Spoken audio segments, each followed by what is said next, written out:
Get ready and get comfortable as we take you on a journey through the neighborhood to see what exactly is just next door.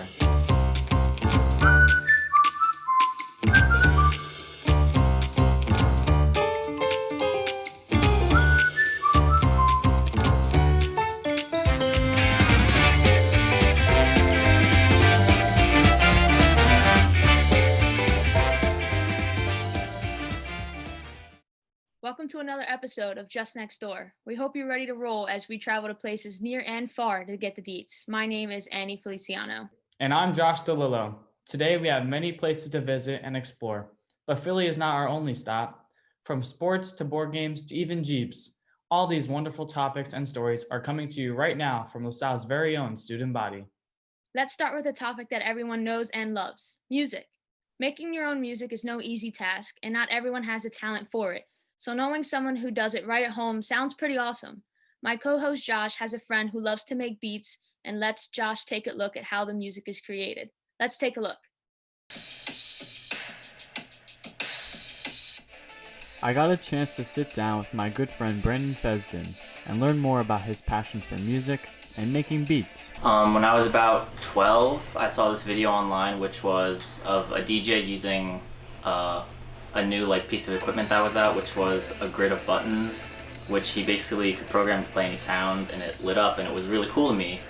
And so I bought one, and I had no idea what I was doing, and that kind of sparked my interest into learning. The first instrument I ever started playing was piano, but back then I was just sort of playing around, didn't know what I was doing.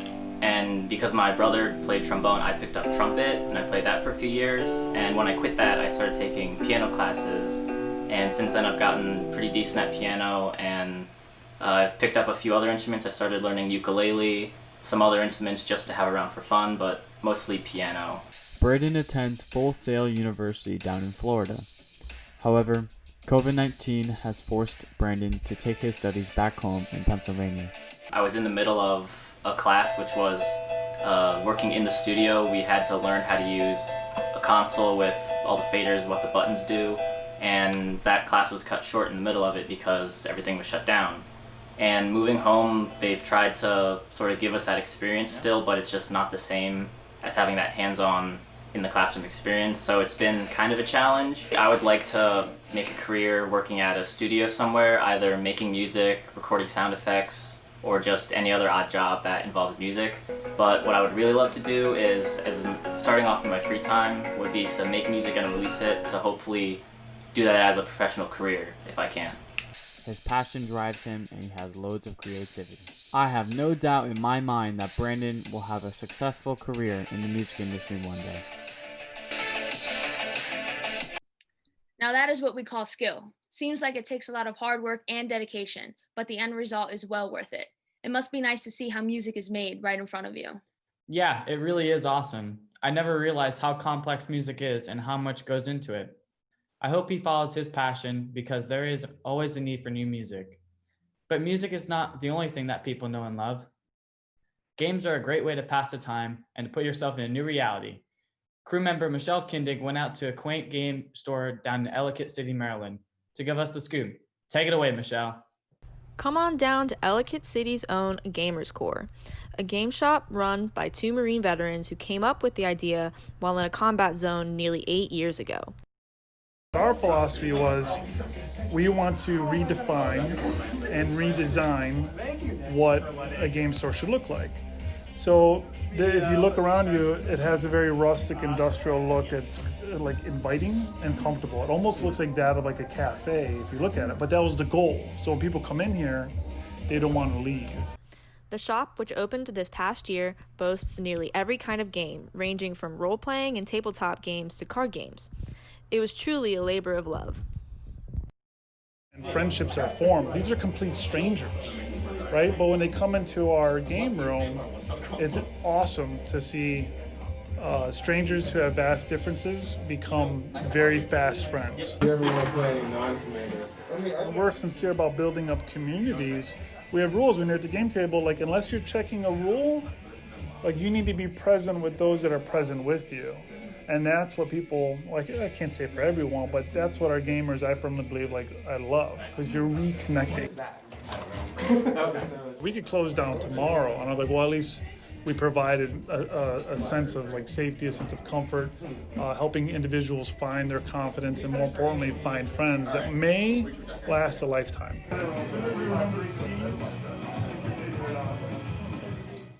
A small game store with big ambitions.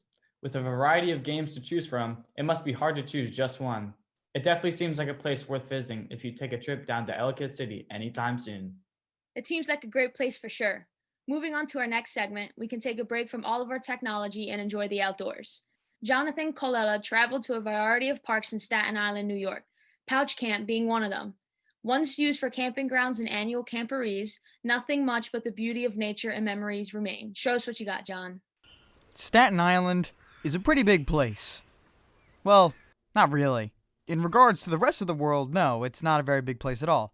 But if you compare it to the fact that you're just one person in Staten Island, then it's a pretty big place. The island has a wide selection of parks to choose from that many people frequent from day to day. Some people choose Wolf's Pond Park. I come here at least, once a month, twice a month. I like coming here because, it's fun, nature's fun, meet little creatures along the way. It's nice. It's quaint. I definitely give it a solid 8. It definitely ranks high. Others choose the park affectionately renamed Gateway Park. My friend told me about this park, and I really like it because there's so many really good things to do. There's this really good expanse of just grass that you can just picnic on, eat some food, look at this beautiful sky with the sea right there. There's also this really good port area that has just like boats, and then the sunset there is amazing. I love going there with my girlfriend. We sit there for hours on end just looking at the sunset. It's amazing.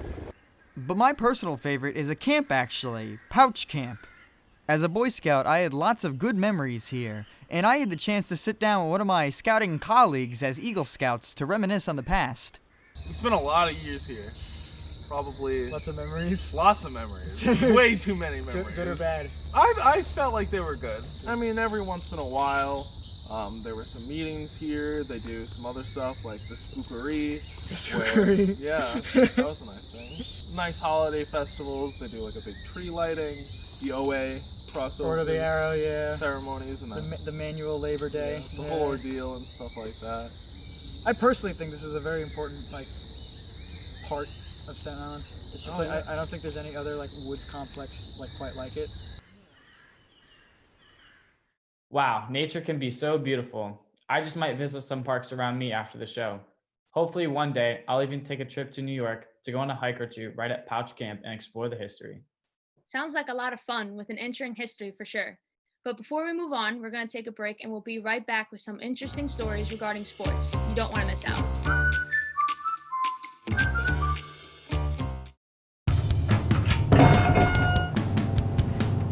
You know you watch.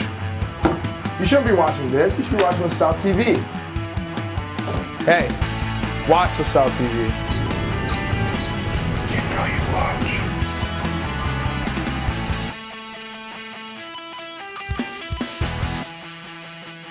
Man, Keegan is taking this You Know You Watch thing way too seriously. You know you watch LaSalle TV.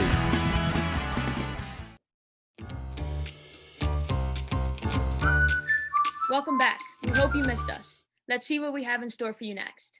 For some people, sports are a big deal and bring joy to many. Track and field, one of the most renowned sports, has made some noise on campus with their success. Crew member CJ Anderson talked with a D1 track and field member from LaSalle team about a day in the life of a track athlete. Let's see what they have to say. Track, school, sleep, repeat. This is the daily life of Austin Taylor and all other members of the LaSalle University track team.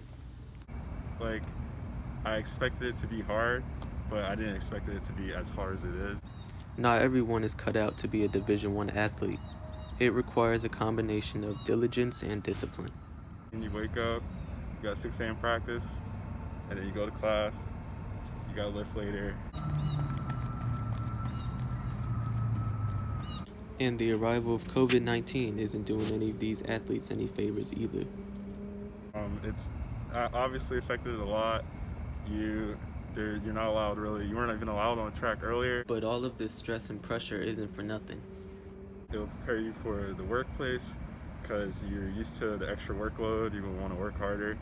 As difficult being a Division I athlete might be, it's reassuring to know that you'll be ready for whatever life throws at you.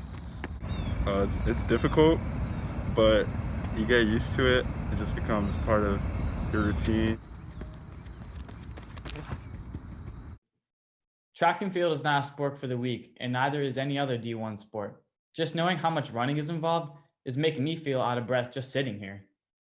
Basketball is just another sport that LaSalle offers under our athletic department. As basketball is one of LaSalle's most popular sports, we have many people that want to join the team. Our crew member, Yves Casimir, spoke to his friend about his journey from being a top high school player to trying to make the men's basketball team. Ricardo Montero, the Martin Luther King alumni, also known as the Sniper, went from having a large impact on his team's success, but now he is not currently on any official team. Honestly, it's a little weird since I was used to playing and stuff, but now that I've gotten used to it, it's just a different vibe for real. Ricardo did not just get the title Sniper for any reason. He was so good, he even broke his high school's record for most three-pointers made in a season. Wow, that boy can shoot. But would this phenom just give up his dream that easy? I don't think so. Keep it a bean, I still am hooping. Just because I ain't made the team doesn't mean I really gave up. I'm still been trying to work hard and just trying to find opportunities. During this trial, it takes a lot of determination, motivation, and most of all, dedication. After his first attempt of trying out for a Division I team and not making it, he still stays in shape and waits for his chance to thrive. Everyone's road to greatness is not the same, and Ricardo is not looking to let anything stop him from achieving his goal. Look out for Ricardo the Sniper Montero. Trying to make a D1 sport sure seems like a challenge, especially basketball. The early mornings, the late nights, and a crazy schedule. I can only imagine the amount of commitment and hard work that is required. I have nothing but respect for them. It definitely is a crazy life when it comes to being a D1 athlete. It can definitely take a toll on their mind. This brings us to our next segment on mental health. Not only taking care of your own, but taking care of those around you, more specifically, those who are older. Anita Walslow sat down to interview Gosia Fritz, a senior at University of Pittsburgh, doing research on mental health with older adults. Let's see what they talked about. Thanks, Annie. Today with me, I have Gosia Fritz, who's a senior at the University of Pittsburgh, and she works for a lab that focuses on the mental health of older adults. Thank you, Anita, so much for having me. I'm really excited to be here, and I'm excited to share about my work. Thanks, Gosia. We're so excited to have you here today. I'm going to start off with asking, how did you even find this research program? So I found this position as a work study, and I saw this position and I thought it was really interesting. They were looking for a student worker to meet with patients, go over some questionnaires and assessments with patients. They were looking for someone to be kind of like an office manager and just to kind of sit through all of these meetings with them. So I was very interested in kind of getting bigger perspective, I would say maybe bigger perspective on just the nature of the world and just kind of looking into a different field, because I was a chemistry major and they were actually looking for a psychology major, but I decided to just kind of, take my chances, try to see if I can start a job in a field that I wasn't really experienced in, and just to gain more knowledge. That is the key. That sounds really interesting, Gosia. So can you tell us a little bit about the program that you work for? Yeah, so this is a research study from UPMC in Pittsburgh, and what we do is we study the relevance of suicide in older adults. So, a lot of research studies don't really focus on the mental health of older adults, but this study actually looks at the mental health of adults over the age of 50. And they also study a lot of different variety of groups. They study, they have healthy controls, they have just depressed people, they have depressed people with suicidal ideation, and they also have people who have attempted suicide. So we study a whole variety of people, and we look at different aspects of their mental state during different times and what can influence those kinds of thoughts and feelings that they may be having. My role is to interview patients, so I do a lot of different assessments with them. We have childhood questionnaires. We have just like overall being. We also have cognitive tasks such as memory games, just to assess, memory and attention within different kinds of groups of people, and kind of how depression or suicidal ideation can affect that. Again, my role is just to go through these assessments with participants, and sometimes I would visit the hospital to go and see participants there, and that's mostly what we do. It sounds like you get a lot of participants that you have to like work with and deal with like their responses and stuff. So how do you choose participants? So initially, I am also in charge of recruiting participants. So I mean, like recruitment wise, we recruit through a lot of ways. We have a Facebook page.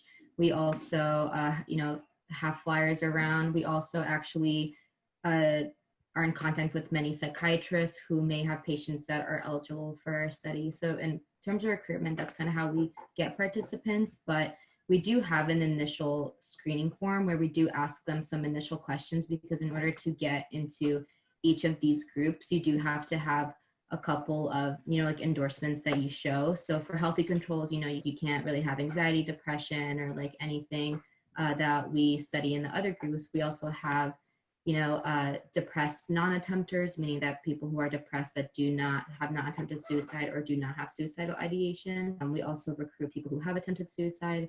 And all of these are just directly on the screening form. But this is the initial screening form. So if they do pass the initial screening form, they go on to doing this really big assessment called their baseline assessment. And it's called the baseline assessment because it's where we get all their initial information.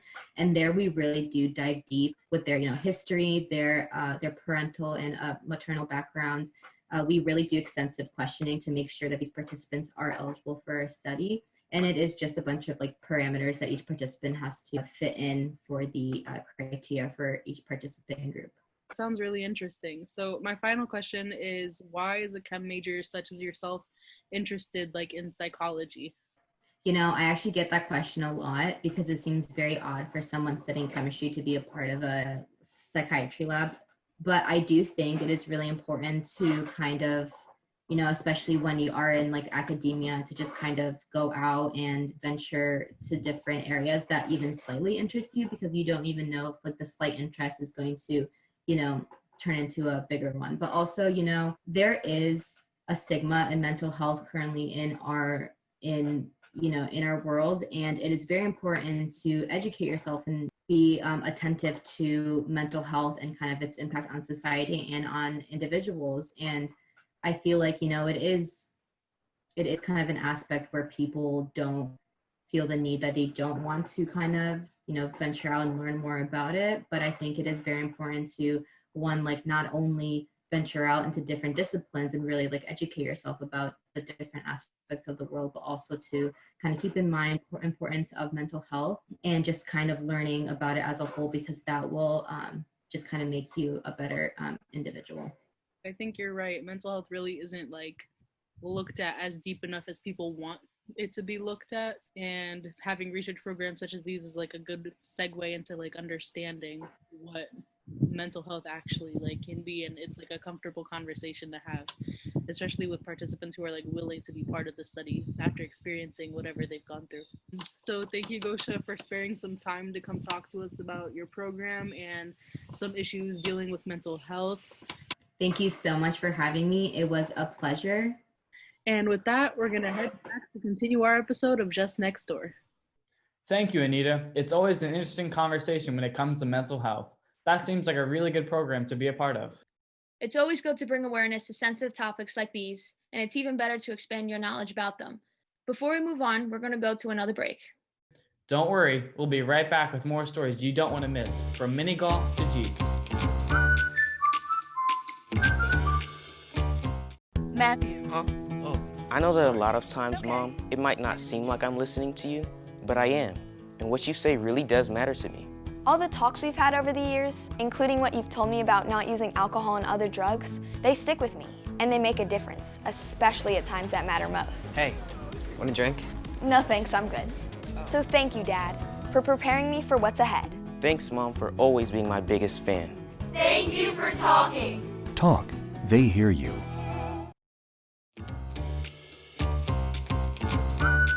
Welcome back. We hope you enjoyed your break. Let's go through some more stories before we go.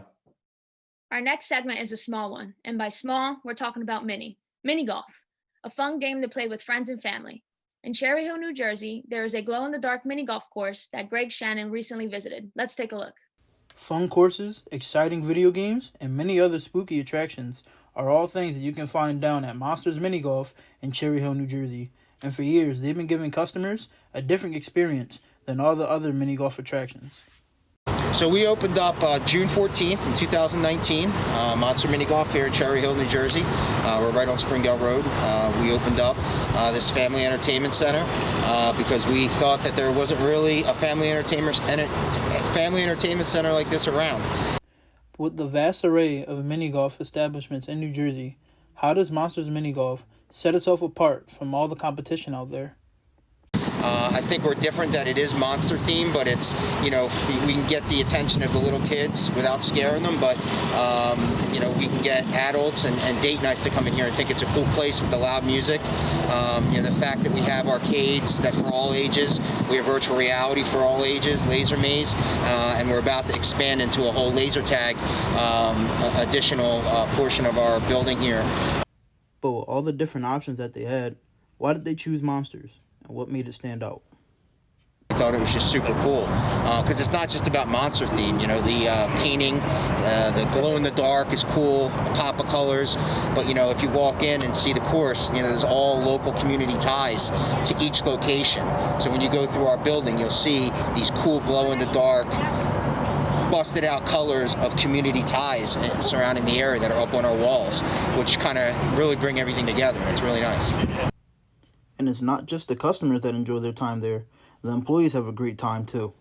My favorite part about working here would definitely be the atmosphere. Every time I come in, it's also always so great. It's a very fun environment. We love pleasing our customers. We're always busy. Our coworkers get along great, and it's definitely a blast every time we're here.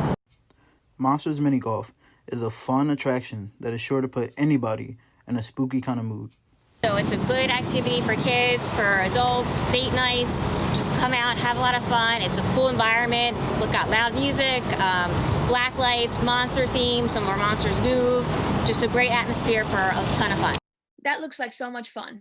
Mini golf is already a fun thing to do, so making it glow in the dark, it can't get any better than that. We hope Greg got a couple of hole-in-ones during his visit. Mini golf is definitely something fun to do on a night out with friends. It's right in New Jersey and it looks like business is booming. You might see me there sometime soon. Next up is something everyone has, Hobbies. Family Fun Hobbies is located in Hamilton, New Jersey, where they offer a variety of games, crafts, toys, and more. Alex Richards went to check it out. Tell us about it, Alex. Everyone enjoys their own kind of fun. Whether that's board games, puzzles, or arts and crafts, this family-owned hobby store has it all. Located in Hamilton, New Jersey, this store has been serving the Mercer County area with an array of games and activities. Owner Rob Placer tells us why he chose the name Family Fun Hobbies.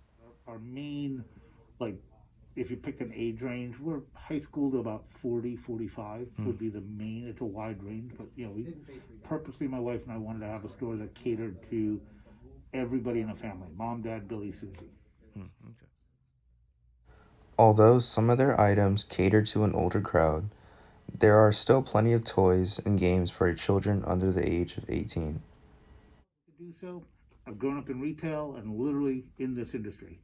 My parents owned a very large hobby store since 1975 over in Red Bank, New Jersey, and actually my mom just retired. She sold the building, but that's how I got it. 45 years and I'm 53, so I've been doing this all my life. You can even play games like Dungeons and Dragons or Magic the Gathering here at the store. Family Fun Hobbies has what it seems like an unlimited supply of games and activities that are guaranteed to make your day feel better. With that many different hobbies, I don't know which one I would choose from. From board games to puzzles to arts and crafts, it seems like a place where you won't be walking out empty-handed. They have something for every kind of person in that store. It sure seems like it's worth checking out. For our final segment, we have just a treat for car lovers, especially Jeep lovers. My co-host Annie is going to take us through some trails in the state park where Jeeps can go off-roading and enjoy the Jeep life. Show us what you got, Annie. Jeeps were first seen as military vehicles in World War II. Now they are seen as an American icon for off-roading. If you thought roller coasters were fun, wait until you see what these things can do.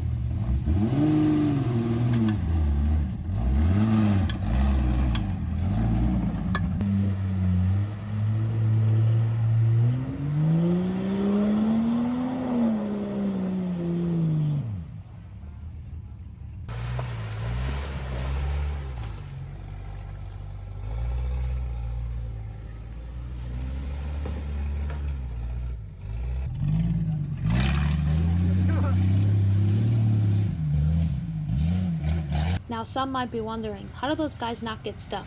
Well, truth is, they actually do. They just need a winch to pull themselves out.